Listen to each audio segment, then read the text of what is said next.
السلام علیکم انصاری صاحب، آپ کا فیس بک کے اوپر میں نے کمنٹ پڑھا ہے۔ دیکھیے، آپ کے پاس وہی مواد ہے جو محمد انیس نے آپ کو انجیکشن دے دیا ہے۔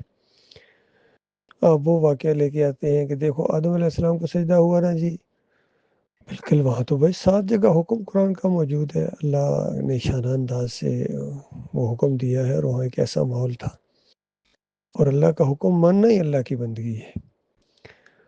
لیکن یہاں یوسف علیہ السلام کے معاملے میں کہیں اللہ کا حکم موجود نہیں ہے۔ ہاں، محمد حنیف کا حکم ضرور تھا۔ اس نے یہی فتویٰ دیا تھا کہ جو یوسف علیہ السلام کو سجدہ نہیں مانتا ہے وہ قرآن کا انکاری ہے، ایمان سے خالی ہے، توحید سے نابلد ہے۔ 3 فتوے تھے اس کے۔ تو ان سے جب پوچھا جاتا تھا کہ آپ کا تو یہ فتویٰ ہے، دوسری طرف ڈاکٹر عثمانی رحمۃ اللہ علیہ کا یہ فتویٰ ہے کہ جو یوسف علیہ السلام کو سجدہ مانتا ہے اس کا ایمان خراب ہے، وہ ایمان میں خرابی کی وجہ سے اس طرف تفسیر کو لے جاتا ہے، لاہو کی ضمیر کو یوسف علیہ السلام کی طرف لے کے جاتا ہے، کیونکہ اس کے ایمان کے اندر خرابی، اس کے دماغ کے اندر یہی شرک دوڑ رہا ہے۔ اصل میں وخروا لہو سجدہ، لاہو کی ضمیر اللہ کے لیے ہے۔ پورا خاندان بشمول یوسف علیہ السلام اللہ کے سامنے سجدہ ریز ہو گئے، اور یہ شکر گزاری کا سجدہ تھا، اور یوسف علیہ السلام ساری شکر گزاری کی باتیں بیان کر رہے ہیں اس وقت کہ اللہ تعالیٰ نے مجھے جیل سے نکالا، شکر ہے اس کا، اور آپ لوگوں کو وہاں سے لے کے آیا، مالک نے مجھے تعویل الحدیث کا علم دیا، اور پھر اللہ سے دعا مانگ رہے ہیں کہ مالک مرتے دم تک مجھے اپنا فرما بردار، اپنا مسلم رکھنا، صالحین میں شامل کر دینا۔ تو بڑی سادہ سی یہ بات ہے۔ بہرحال جس کے عقیدے کے اندر خرابی ہو اس کا دھیان ادھر جاتا ہے، اور یہی اللہ تعالیٰ نے آزمایا ہے۔ ہر دور میں اسی طریقے سے آزمائش ہوئی ہے۔ دیکھیے، مشرکین مکہ کہا کرتے تھے کہ دیکھیں کاروبار کرنا جائز ہے نا، تو پھر یہ جو ہم سود لیتے ہیں یہ ناجائز کیسے ہو گیا؟ وہ بھی تو کاروبار ہی کی طرح ہے۔ تو اللہ تعالیٰ نے کس شانہ انداز سے جواب دیا، ان سے بحث نہیں کی، اللہ تعالیٰ نے جواب دیا کہ ہاں، کاروبار کو اللہ نے حلال قرار دیا ہے، اور سود کو اللہ نے حرام قرار دیا ہے۔ یہ اللہ کا ایک انداز ہے ہر جگہ۔ ام المومنین سے پوچھا گیا کہ کیا وجہ ہے کہ جو حیض کے دنوں میں ہماری صلات رہ جاتی ہے وہ ہم نہیں دہراتے ہیں، لیکن جب روزے جو چھوٹ جائیں تو اس کو بعد میں پورا کیا جاتا ہے۔ تو انہوں نے کیا جواب دیا؟ ان کا ہم نبی علیہ السلام کے دور میں ایسے ہی کرتے تھے، بس بحث کر رہی۔ جو اللہ کا حکم ہے قرآن میں یا حدیث میں جو چیز آ گئی اس کو اسی طرح مانو، اس کو ادھر ادھر نہ کرو، اپنی نہ چلاؤ زیادہ۔ تو یہ تو ایسی آپ کی بات ہے کہ کوئی کہے کہ دیکھو جی بکرے کا گوشت حلال ہے نا جی، وہ جی پھر خنزیر بھی حلال ہے، تو بتاؤ اس کا کیا کیا جائے گا؟ بھائی بکرے کو اللہ نے حلال کیا ہے، خنزیر کو اللہ نے حرام کیا ہے تو دونوں کا گوشت، معاملہ اللہ کے حکم کا ہے۔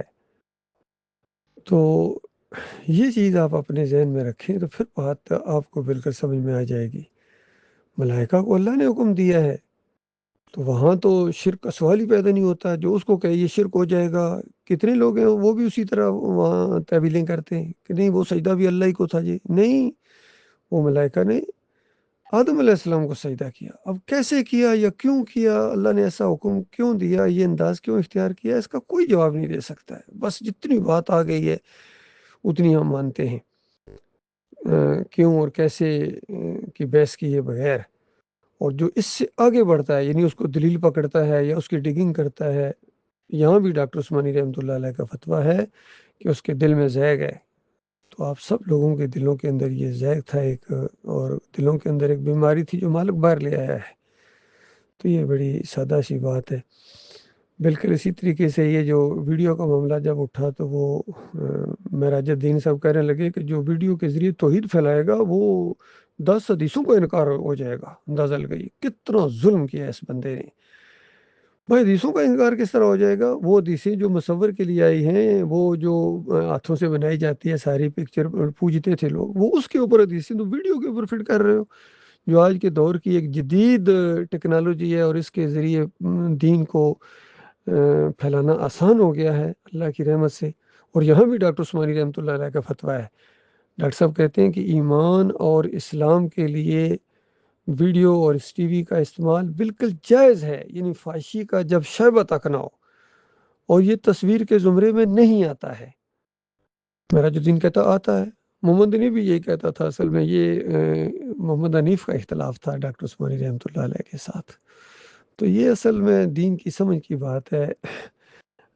علم کا ہونا بھی بہت ضروری ہے، ایمان کے ساتھ ساتھ علم ہو، اور اگر عقیدے کے اندر خرابی آ جائے پھر تو انسان کی دنیا اور آخرت دونوں برباد ہوگی۔ لیکن اگر عقیدہ ٹھیک ہے اور دوسرے معاملات میں یہ علمی چیزیں ہیں، ہر ایک کے بس کی بات نہیں ان چیزوں کو سمجھنا۔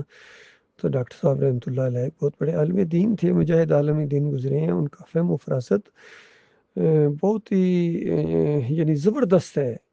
اب ڈاکٹر صاحب رحمۃ اللہ علیہ کی بات کو پیچھے کر کے اس محمد حنیف کی تفسیر کو لے لینا، یا ابن کثیر کی بات کو لے لینا، یا معراج الدین کی بات کو لے لینا، یہ عقل مندی نہیں ہے۔